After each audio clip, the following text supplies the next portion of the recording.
নমস্কার বন্ধুরা, প্রত্যাশায় আপনাদের স্বাগত। বর্তমানে অর্থ উপার্জন অথবা স্বনির্ভর করার উদ্দেশ্যে অনেকেই কিন্তু ফার্মের ব্যবসাটাকে বেছে নিচ্ছেন। ফার্মিং তারা করে অর্থ উপার্জন বা তাদের অন্যতম প্রফেশন হিসেবে বেছে নিচ্ছেন। তো সেই সমস্ত ভাইদের জন্য আজকে কিন্তু আমরা এই ভিডিওটা করেছি। আমাদের দীর্ঘদিনের অভিজ্ঞতায় যেটা আমরা দেখেছি যে ফার্মের ব্যবসা কিন্তু বর্তমানে অত্যাধিক লাভজনক ব্যবসা। কিন্তু এই ফার্মের ব্যবসা করতে গেলে প্রথমেই যেটা মাথায় আসে যে কী ধরনের পশু পাখি নিয়ে আপনারা ব্যবসাটা শুরু করবেন বা কী ধরনের জিনিস আপনারা চাষাবাদ করলে বা পালন করলে আপনাদের সেক্ষেত্রে অর্থ উপার্জন হতে পারে। তো তাদের উদ্দেশ্যে কিন্তু আমরা আজকের ভিডিওটা তৈরি করেছি। তো দেখুন, এই যে বাচ্চাগুলি রয়েছে, এই বাচ্চাগুলিকে বলা হয় আড়াইয়ার। অর্থাৎ আপনারা যদি মুরগির ফার্ম করতে চান এবং মুরগির ফার্মের জন্য বিশেষ করে যদি আপনারা ডিম উৎপাদনের জন্য আপনারা ফার্মিং করতে চান, তাহলে সেক্ষেত্রে কিন্তু এই যে প্রজাতির মুরগি আপনারা দেখছেন এটিকে বলা হয় আড়াইয়ার। তো এই আড়াইয়ার মুরগির যদি আপনারা পালন করেন তাহলে কিন্তু আপনারা ডিমের ক্ষেত্রে সাফল্যতা পেতে পারেন, কারণ এই মুরগি দেশি মুরগির মধ্যে সবথেকে বেশি ডিম পাড়ে। এছাড়াও যে এই যে মুরগিটা আপনারা দেখতে পাচ্ছেন এটাকে বলা হয় সোনালি। এটি একটি দেশি প্রজাতির মুরগি এবং এটি মূলত বাংলাদেশের একটি ব্রিড। এবং এই মুরগিটি যদি আপনারা পালন করেন তাহলেও কিন্তু আপনারা লাভবান হতে পারেন, কারণ এই মুরগিটি মাংসের জন্য বাজারে কিন্তু প্রচুর পরিমাণে চাহিদা রয়েছে।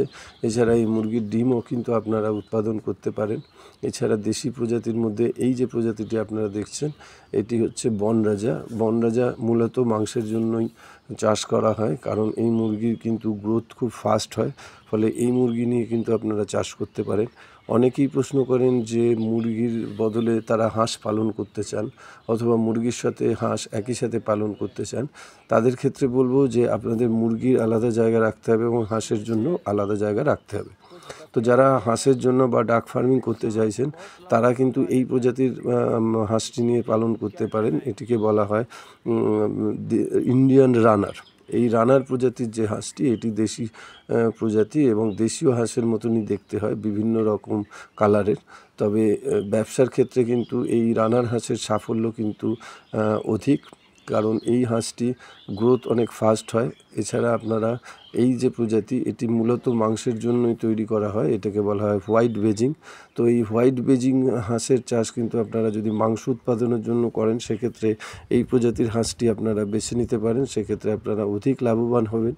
তবে এই ধরনের ফার্ম করতে গেলে তার কিছু উপযুক্ত পরিবেশ দরকার এবং এই উপযুক্ত পরিবেশ এবং পরিকাঠামো সঠিক হওয়ার জন্য কিন্তু আপনারা অবশ্যই এই বিষয়ে যারা পারদর্শী বা এই বিষয়ে যাদের অভিজ্ঞতা আছে তেমন মানুষের আপনারা কিন্তু সাহায্য নেবেন এবং তাদের পরামর্শ অনুযায়ী যারা এই ধরনের ফার্ম ম্যানেজমেন্ট করে থাকে তাদের সঙ্গে আপনারা যোগাযোগ করতে পারেন। আপনারা আমাদের সঙ্গেও যোগাযোগ করতে পারেন, আমরা বিভিন্ন ধরনের ফার্ম ম্যানেজমেন্ট করে থাকি।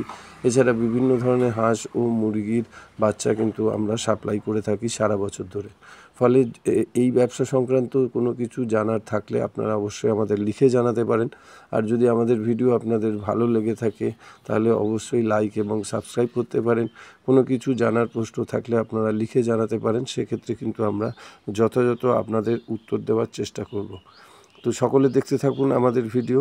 আমরা এরপরে আরও অন্যান্য ফার্ম সংক্রান্ত বিভিন্ন বিষয়ে ভিডিও নিয়ে আপনাদের সামনে উপস্থিত হব।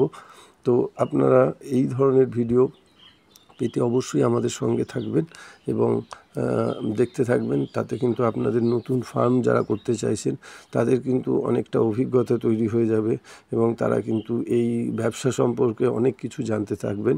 তো দেখতে থাকুন আমাদের ভিডিও।